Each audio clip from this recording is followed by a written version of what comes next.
Magical clever knife restoration. Sonapur नाम के गांव में ब्रिजेश नाम का एक मटन वाला रहता है, पर कई दिनों से उसका मटन का व्यापार कुछ अच्छे से नहीं चल रहा था। वो अपने व्यापार को लेकर बहुत ही परेशानी में रहता है। ऊपर से उसकी पत्नी कुसुम उसे और भी परेशान करती थी। अजी, ये कब तक हम ऐसे ही किराए के मकान में रहेंगे? मुझे तो अब अपना खुद का घर चाहिए। अरे अगले साल पक्का बनवाते हैं नया घर, बस इस साल नए घर की बात मत करो। अरे कब से मैं यही सुन रही हूँ, अगले साल करते करते अब तो हम बूढ़े होने को आए हैं, पर तुम्हारा अगला साल कभी नहीं आता। अरे कुसुम, व्यापार कुछ अच्छे से नहीं चल रहा है, ऊपर से बेटे के कॉलेज की फीस भी जमा करनी पड़ती है। कुछ तो समझा करो मेरी मजबूरी को। मेरे पास 2 ही हाथ है और इन 2 हाथों से जितना काम हो सकता है मैं उतना तो कर ही रहा हूँ ना। ये तो हमेशा ही चलता रहेगा। अब मैं कुछ नहीं सुनना चाहती। इस साल नया घर मतलब नया घर। कुसुम ऐसा कहकर वहाँ से चली जाती है।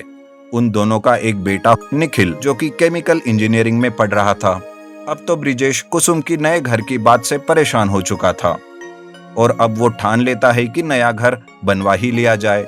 इस तरह ब्रिजेश घर के लिए कुछ पैसे उधार लेता है और घर बांधने के काम में लग जाता है। भूमि पूजन करवाते समय ब्रिजेश को अंडरग्राउंड में एक क्लेवर नाइफ मिलता है। उसे देखकर ब्रिजेश कहता है, अरे ये क्या है? ये तो क्लेवर नाइफ दिख रहा है, लेकिन इसे यहाँ पर किसने डाल के रखा होगा? देखो तो, अंडरग्राउंड में रहने की वजह से इस पर जंग भी चढ़ गया है। ये तो मेरे किसी काम का नहीं है। अच्छा रहता तो मैं इसे मटन काटने में इस्तेमाल तो भी कर सकता था। ऐसा कहकर ब्रिजेश उस क्लेवर नाइफ को कबाड़ के साथ रख देता है। कुछ ही महीनों में ब्रिजेश का घर बनकर तैयार हो जाता है। तब ब्रिजेश कुसुम से कहता है, क्या कहती हो कुसुम, कैसा है तुम्हारा नया घर? पसंद तो आया ना, या अब भी कुछ नाराजगी है मुझसे? अरे तुम्हारा घर क्या कहते हो, हमारा घर कहो ना। मुझे बहुत पसंद आया ये नया घर।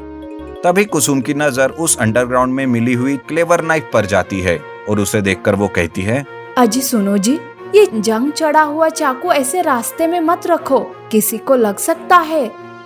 कुसुम की बात सुनकर ब्रिजेश भी उस क्लेवर नाइफ को उठाकर स्टोर रूम में रख देता है। कुछ दिन बीत जाते हैं, पर अभी भी ब्रिजेश का व्यापार कुछ अच्छे से नहीं चल रहा था। ऊपर से घर के लिए उसने पैसे उधार लिए थे, जिस वजह से उसको और भी टेंशन था। ऐसे में एक दिन निखिल शहर से गांव वापस आता है और वो कुछ काम करता रहता है कि तभी एक दिन वो स्टोर रूम से कुछ सामान लेने के लिए जाता है। तब वहां पर उसे वो क्लेवर नाइफ दिखता है। उसे देखकर वो कहता है, अरे ये तो क्लेवर नाइफ है, लेकिन बहुत ही खराब कंडीशन हो गई है इसकी। काफी पुराना लगता है ये तो। इसका तो रिस्टोरेशन करना पड़ेगा। रिस्टोरेशन करके इसको पिताजी को देता हूँ, पिताजी को ये काम में आएगा। ऐसा कहकर निखिल उस चाकू को बाहर निकालकर उसे साफ करता रहता है। तब ब्रिजेश वहां आता है और उसे क्लेवर नाइफ को साफ करते हुए देखकर वो कहता है, अरे निखिल बेटा, ये क्लेवर नाइफ किसी काम का नहीं है। इसे तो मैं कबाड़ में बेचने वाला था।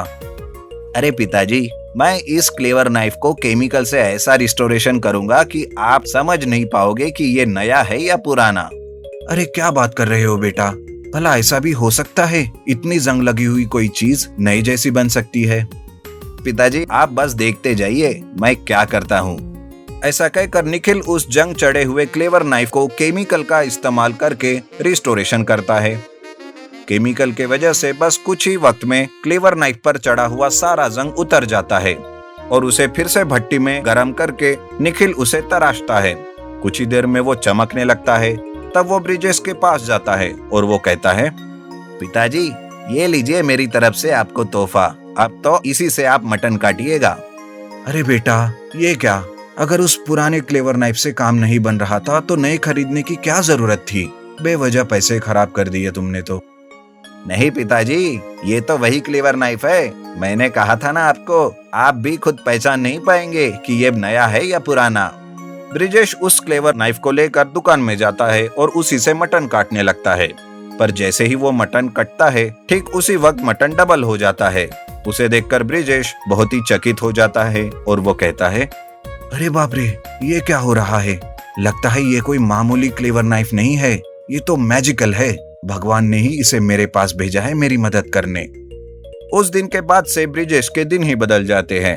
ब्रिजेश का व्यापार जोरों से चलने लगता है।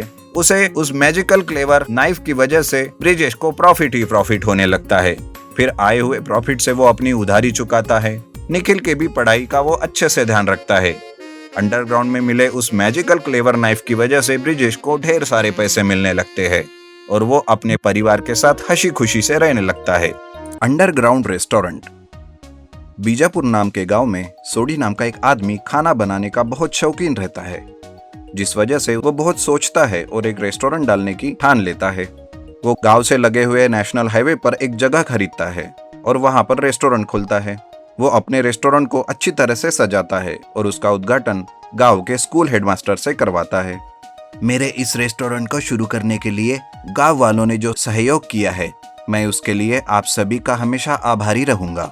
हाँ बेटा, लेकिन कुछ पार्टी दोगे या फिर सूखे सूखे ही भेज दोगे हमें? खाना तैयार है हेडमास्टर जी, आइए।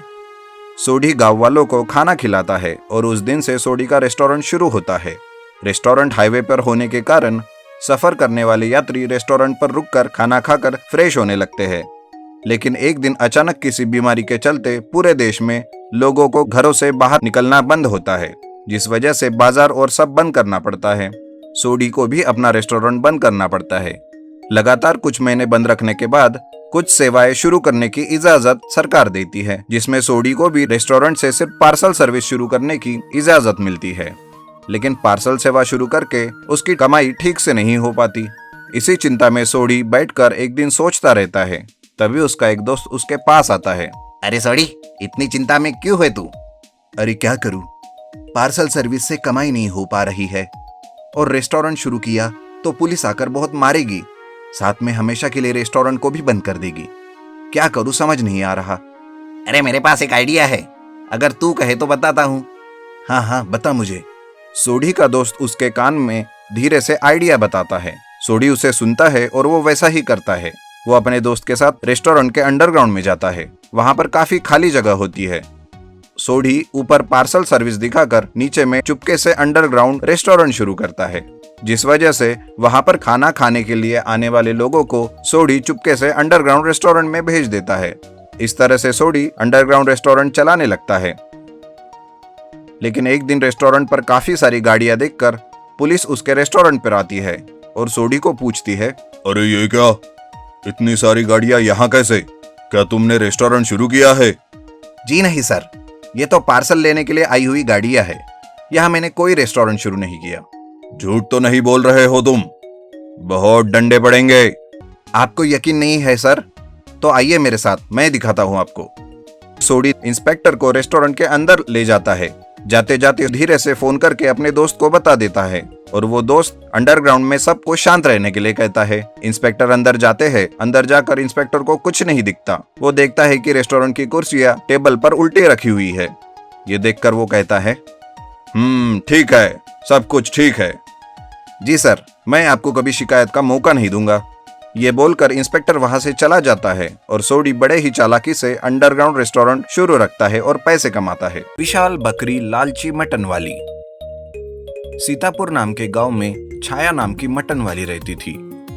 गांव में उसका ही एक मटन का शॉप था, पर छाया बहुत ही कंजूस और लालची थी और उसी के साथ साथ मुंहफट भी। गांव में एक ही मटन की दुकान होने की वजह से छाया ज्यादा दाम में मटन बेचती थी और उसी के साथ रात में गांव के घरों से बकरियां भी चुराती थी। एक बार छाया ने माया नाम के औरत के घर से एक बकरी चुरा ली। अरे ओ छाया, मटन को बेचने के साथ साथ ये बड़ा अच्छा धंधा शुरू किया है तुमने, बकरी चुराने का। अरे ओ माया, जरा तमीज से बात कर मुझसे। मैं क्या तुम्हें चोर दिखाई दे रही हूँ जो मुझ पर ये झूठा आरोप कर रही है? फिर नहीं तो क्या, एक रात में मेरी मुर्गी और कौन चुरा सकता है तेरे सिवा? तू ही बड़ी कंजूस और लालची है। मुझे तो तुम पर ही शक है। मुझे देखनी है तेरी सारी बकरियां अभी के अभी। माया छाया की सारी बकरियां देखती है। छाया के घर की तलाशी भी वो करती है, पर उसे उसकी बकरी दिखाई नहीं देती। पर एक बकरी का रंग कुछ अजीब रहता है। तब माया उसे कहती है, क्यों री छाया, इन सब बकरियों में ये तेरी एक बकरी का रंग क्यों अजीब है? मैंने तो कभी ऐसे रंग की बकरी नहीं देखी। वो इम्पोर्टेड है, समझी? चल अब हो गई ना तेरी तसल्ली। तेरी बकरी मैंने नहीं चुराई, तो अब ज्यादा बात मत कर और जा यहाँ से, मुझे बहुत काम है। माया वहां से चली जाती है। दरअसल छाया जब भी गांव की कोई भी बकरी चुराती थी तो वो उसका रंग बदल के रखती थी ताकि कोई भी अपनी बकरी पहचान न पाए। ऐसे ही माया के साथ भी हुआ था।